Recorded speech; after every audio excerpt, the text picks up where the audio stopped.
کہ ایک دم اس موقع کا فائدہ اٹھاتے ہوئے ایک دم لوگوں کو انہوں نے پارٹی کو ختم کرنے کے لیے پورا پلان بنا ہوا تھا. لیکن میں آج آپ سب سے کیوں یہ بات کرنا چاہتا ہوں, دیکھیں جس طرف ہم اب نکل گئے ہیں نا, آپ یقین کریں اس ملک کا کوئی مستقبل نہیں ہے. میں اپنے ملک کے لیے اب کہہ رہا ہوں, میں نے بڑی کوشش کی ہے اسٹیبلشمنٹ کو اور آرمی چیف کو پیغام دینے کے لیے, لیکن وہ شاید یہ سمجھتے ہوں کہ میں کو کمزور ہو گیا ہوں, میں کو گھبرا گیا ہوں, یا میرے کیونکہ لوگ نہیں ہیں میرے یہ سارے اندر, مجھے اکیلا کیا ہوا ہے, تو شاید میں اس لیے کہہ رہا ہوں. میں آپ سے نہیں, جب سے میں حکومت سے گیا ہوں تب سے میں لگا ہوں کہنے کہ ہمارے ساتھ بات چیت کرو. 2 دفعہ جنرل باجوہ سے میں ملا بات چیت کرنے کے لیے. میں نے اپنی ٹیم بنائی جنہوں نے جا کے جنرل باجوہ سے میٹنگ کی کہ اس کا راستہ نکالو. میں پاکستان کی بات کر رہا تھا کہ ملک کے لیے کیا بہتری ہے, تو کوئی یہ نہ سمجھے کہ میں کمزوری میں بات کر رہا ہوں. مجھے خوف آ گیا ہے کہ یہ میرا ملک تباہ ہو رہا ہے, اور میں واضح کر دوں میں نے کبھی یہ ملک چھوڑ کے نہیں جانا. مجھے کوئی کہے کہ جی آپ کوئی باہر چلے جائیں, کوئی ڈیل کر لے, میں حقیقی آزادی کی جدوجہد 27 سال سے کر رہا ہوں. میں ڈیلز کرنے کے لیے نہیں کر رہا کہ جی اگر یہ کریں تو ہم آپ کو آگے وزیر اعظم بنا دیں گے, یہ کر دیں گے. میں یہ وزیر اعظم کے لیے نہیں کر رہا, میں ایک اپنے ملک کے اور اپنے ملک کے بچوں کے مستقبل کے لیے کر رہا ہوں. میں باتیں بھی آپ کے لیے اس لیے کہتا ہوں کہ ڈائیلاگ کرو, کیونکہ جس طرف یہ نکل گئے ہیں یہاں تو آگے اندھیرا ہے. یہ حالات ہیں کہ کل کوئی بچے آئے, سوشل میڈیا کے بچے 20-30 لڑکے آئے, وہ جیسے باہر نکلے پکڑ کے ان کو جیل میں ڈال دیا. کس قانون کے تحت بتائیں, کس قانون کے تحت؟ پہلے تو آپ کہہ سکتے تھے نا جی کہ یہ ہمیں جی وہ کچھ جیو فینسنگ میں نظر آئے ہیں, آپ کو تو پتہ ہی نہیں ہے لڑکے کون ہیں, پکڑ کے سیدھا جیل میں لے گئے. میرے وکیل عزیر بھنڈاری جو کہ سینئر ایڈوکیٹ ہے سپریم کورٹ کے, ان سے میں نے ملٹری کورٹس کے اوپر میٹنگ کی کہ یہ ملٹری کورٹس کو میں چیلنج کرنا چاہیے کہ بالکل دنیا میں مذاق اڑا ہے پاکستان کا, کبھی جمہوریت کے اندر بھی ملٹری کورٹ آئے ہیں, اور وہ یہاں سے باہر نکلے اس کو اٹھا کے لے گئے, اس کو اور اس کو ڈرائیور کو. یہ کس قانون کے تحت؟ یعنی یہاں تو قانون کی دھجیاں اڑا دی, یہاں تو بلکہ بنانا ریپبلک سے بھی بدترین حالات ہو گئے ہیں. میڈیا کا منہ بند کر دیا. میں ویسے وہ میڈیا والوں سے سر آج پوچھنا چاہتا ہوں جو بڑے جہاد لڑتے تھے میڈیا کی آزادی کے لیے, وہ میڈیا ہاؤسز, جی ہم آزادی رائے اور آزادی میڈیا, وہ کدھر چلے گئے ہیں؟ چپ کر کے دم دبا کے سر بیٹھ گئے ہیں کہ سارا اس وقت عمران خان کا نام نہیں آنا چاہیے میڈیا کے اوپر, وہ پتہ نہیں کتنا خطرناک دہشت گرد ہے. اس کے بعد جو جوڈیشری کے اوپر پریشر ڈالا ہے, جس طرح کی دھمکیاں ججز کو دی جا رہی ہیں, ہمیں فرسٹ ہینڈ پتہ ہے کہ ججز سے کیا کیا جا رہا ہے. جو جج لائن میں نہیں اس کے اوپر میڈیا اس کی ٹرائل شروع کر دیتے ہیں, اس کے اوپر ہر قسم کرپشن کیسز ہر چیزیں اٹھاتے ہیں. ان کے ایک اب میں بتاؤں سینئر سپریم کورٹ کے جج کے ان کے لوگ اٹھا کے لے گئے, ان کے نوکر کو اٹھا کے لے گئے. تو ان کے اوپر بھی پریشر ڈالا ہوا ہے کسی طرح ان کا منہ بند ہو جائے. ہر قسم کا پریشر ڈالا ہے کہ وہ بھی لائن میں آ جائیں کہ یہ اس ملک کے اندر مکمل طور پہ آمریت قائم ہو جائے, کسی کی جرت نہ ہو. خوف کی فضا اتنی ہے, سب ڈرے ہوئے لوگ کہ جی اب پتہ نہیں کس کا گھر رات کو توڑا جائے گا, گھس جائیں گے اندر پولیس. اچھا پولیس بھی عام سادہ کپڑوں میں آتے ہیں, شلوار قمیض میں آتے ہیں, بندوقیں پکڑ کے اندر گھس جاتے ہیں, چیزیں توڑ کے چلے جاتے ہیں, لوٹ کے چلے جاتے ہیں. پولیس لوٹ رہی ہے. پولیس کو سوچے کیا حال کر رہے ہیں کہ آپ یہ پولیس سے جو یہ کام کروا رہے ہیں, کیا پولیس اپنے یہ کام نہیں کرے گی؟ اور کیا اس سے یہ واضح ہوتا ہے کہ کیا عام غریب آدمی اس کے گھروں میں تو یہ عام ہوتا ہوگا. میں اپنی پارٹی کو یہ بار بار کہتا ہوں کہ آپ دیکھو جو ہمارے پہ گزر رہی ہے, اس ملک کے کمزور پہ ہر روز ایسے ہوتے ہیں جب بھی اس کا طاقتور سے ٹاکرا ہوتا ہے. سوچیں انٹیریئر سندھ میں کیا ہو رہا ہے, جو یہ زرداری کرتا ہے لوگوں سے, تو یہی تو کرتا ہے وہ ان سے, لوگوں کو غلام بنانے کے لیے. یہی تو دہشت گردی ہے. FIR کٹوا دی, مارے پڑوا دی, اغوا کر دیا, مروا دیا. تو یہ تو وہ بھی کرتا ہے. یہاں بھی ایک وہی فضا بنائی ہوئی ہے کہ جی کسی ٹائم کے کسی گھر پہ آ جائیں گے. عورتوں کی نا پرواہ ہے, چادر اور چار دیواری کی بے حرمتی کی جا رہی ہے. یہ شرم کی بات ہے کہ ہمارے وہ سینئر جرنلسٹ جن کی کریڈیبلٹی ہے, دنیا عزت کرتی ہے, قوم ان کو مانتی ہے, وہ ملک سے 4-5 ملک سے باہر بھاگ گئے, ان کو باہر بھگوا دیے.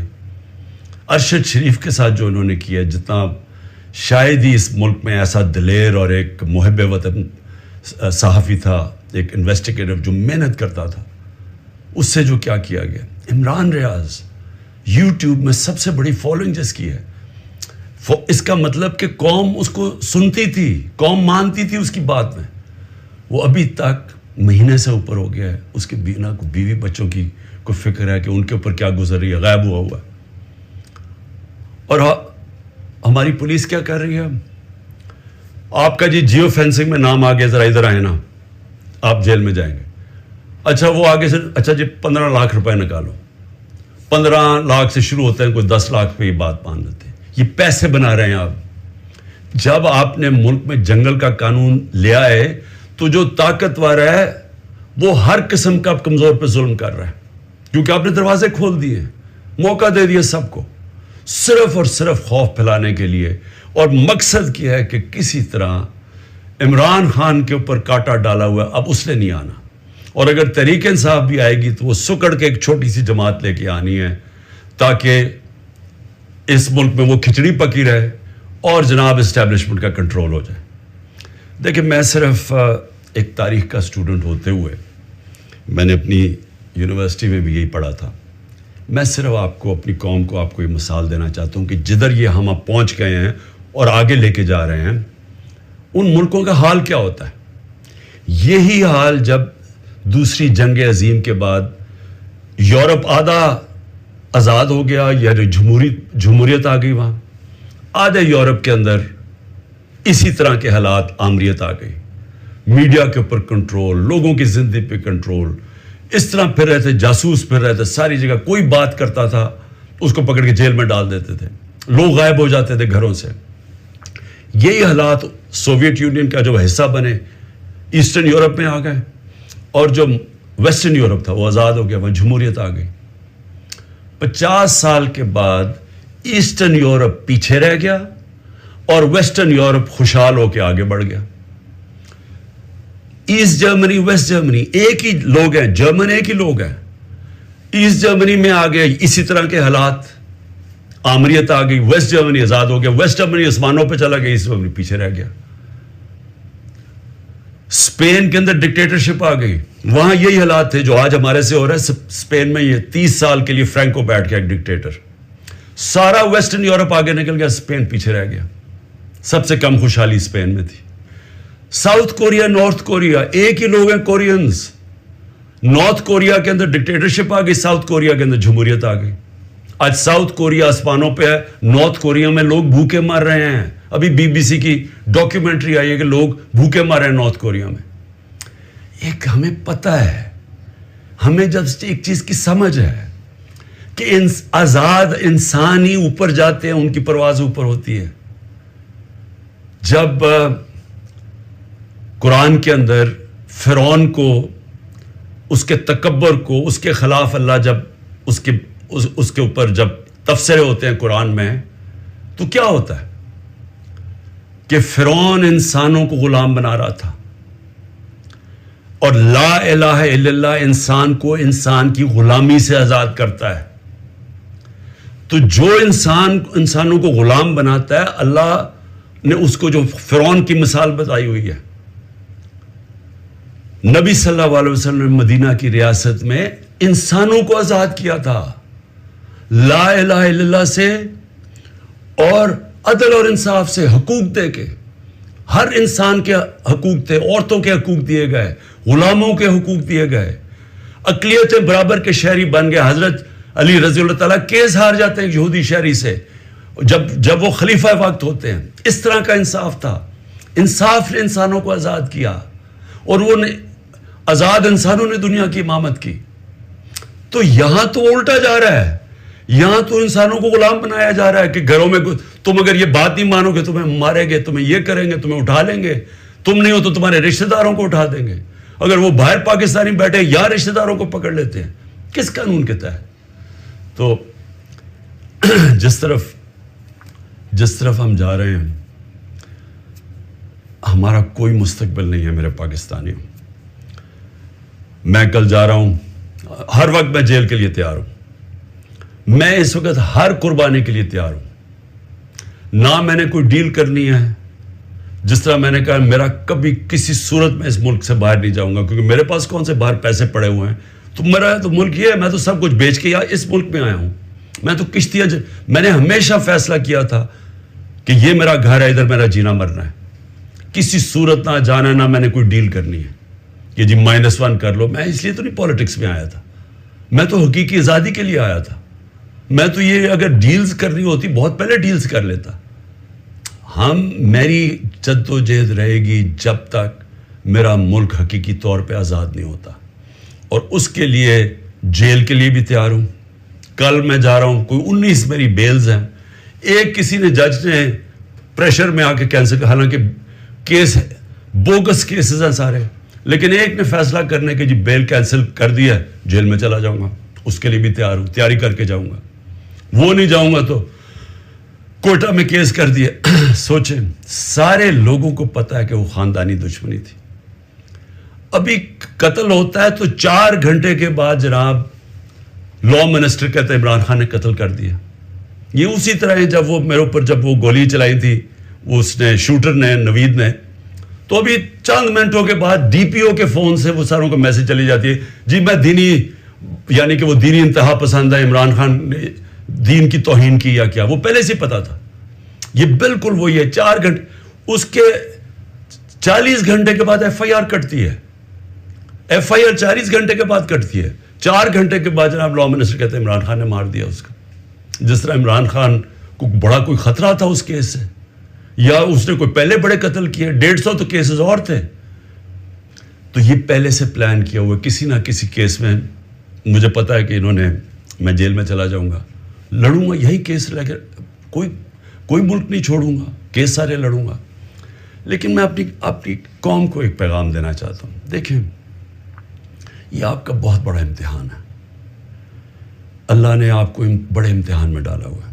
قرآن میں وہ کہتا ہے میں بار بار تمہارے ایمان کو مشکلوں سے آزماؤں گا. یہ ٹائم ہے آپ کا, اب ایمان آزمایا جا رہا ہے.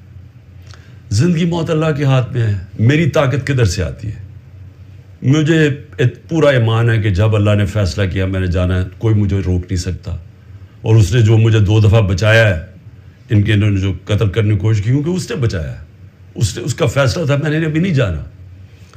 میرا ایمان ہے, عزت ذلت اس کے ہاتھ میں. جو مرضی پروپیگنڈا کریں, ٹی وی میں گند اٹھا لیں, نہیں ذلیل کر سکتے, کیونکہ اللہ نے اپنے ہاتھ میں رکھا ہو.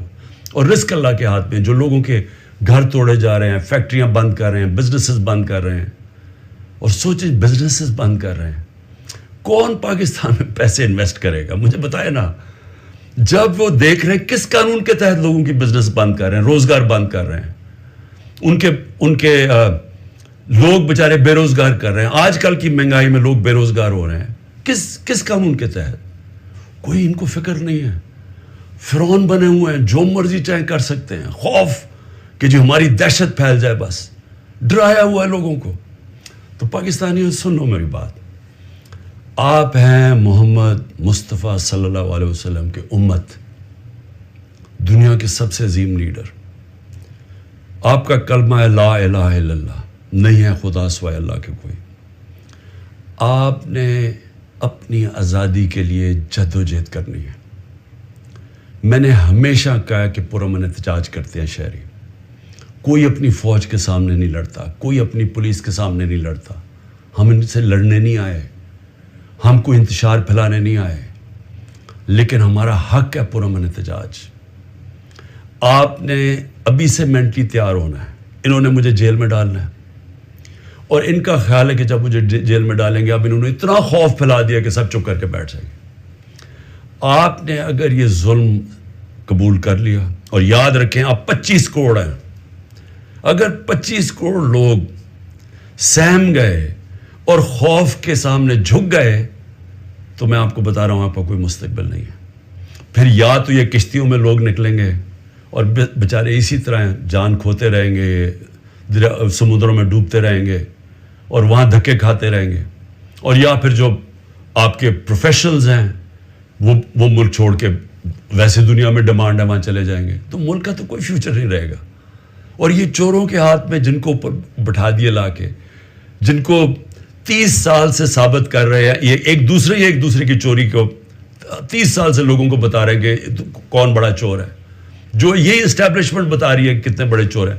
اگر ان کے نیچے اور ان کی غلامی کرنی ہے اور یہ خوف کی وجہ سے, میرا کیا ہے کہ اس غلامی سے موت بہتر ہے.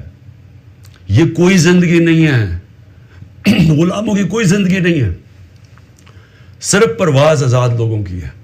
اقبال کا شاہین صرف آزاد ہو کے تو اوپر جا سکتا ہے. غلام تو غلام رہتے ہیں, جس طرح مولانا رومی نے کہا کہ جب اللہ نے تمہیں پر دیے ہیں کیوں چونٹیوں کی طرح رینگ رہے ہو. غلام چونٹیوں کی طرح رینگتے ہیں. تو سب آپ ذہن بنا لیں کہ یہ خوف جو پھیلایا گیا ہے, اور قرآن کی آیت ہے کہ جو لوگ ایمان لے آئے اللہ ان کے خوف دور کر دیتا ہے. یہ ایمان والے لوگوں کو میں کہہ رہا ہوں کہ یہ بالکل آپ نے گھبرانا نہیں ہے, آپ نے کھڑے ہونا ہے. پرامن احتجاج آپ کا حق ہے. جس طرف یہ ملک کو لے کے جا رہے ہیں, جو یہ ملک کو تباہی کی طرف لے کے جا رہے ہیں, ان کو کوئی فکر نہیں ہے ملک کی. یہ صرف اقتدار اور پیسے کی جنگ ہے. ان کو اقتدار اور پیسہ اس لیے عمران خان سے خطرہ ہے کہ جناب اگر وہ آ گیا تو یہ ہمارا اقتدار اور پیسہ خطرے میں چلا جائے گا. یہ ملک کو تباہی کی طرف بھیج رہے ہیں اسی وجہ سے. اور اسی لیے میں سب کو آخر میں پیغام دیتا ہوں کہ ذہنی طور پہ تیار ہو جائیں کہ کبھی بھی آزادی کوئی پلیٹ میں رکھ کے نہیں دیتا. آزادی کے لیے قربانیاں دینی پڑتی ہیں, اور آپ سب کو, میں بھی تیار ہوں, آپ سب کو تیار ہونا چاہیے قربانیوں کا.